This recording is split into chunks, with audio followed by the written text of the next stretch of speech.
My first experience with Towne Street started during the pandemic.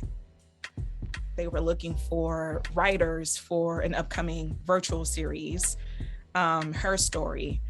And Nancy Davis, probably a few weeks after submitting, there was just something about Nancy's energy where I was like, I'm getting mentor, nurturing vibes from her. I want to see where this goes. 2012, I started feeling the yearning to be back involved on stage.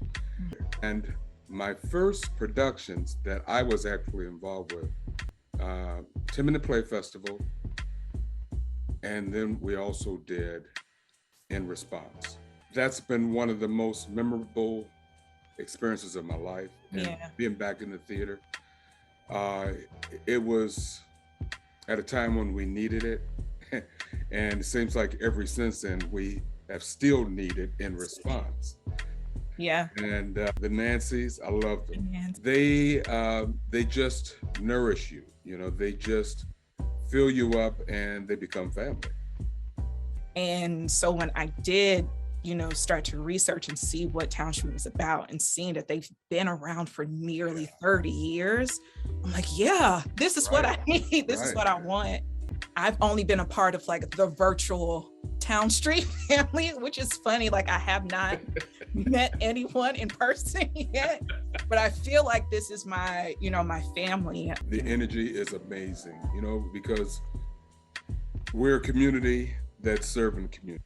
They're just very involved in so many other, groups and communities. And I appreciate that too about them.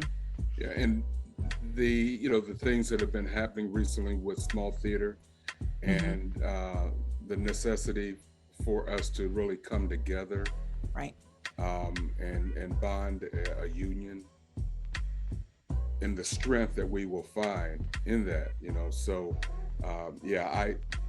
it's home. It's and that's what Black theater specifically, it allows us to link to our heritage. It allows us to link to the rich legacies and stories that are part of our lives. They're part of our ancestors' lives, and so that's what is important to me, is to be able to be a part of those and telling those stories. Yeah. And just thankful that I have found that in Towne Street. You want to be a part of that legacy.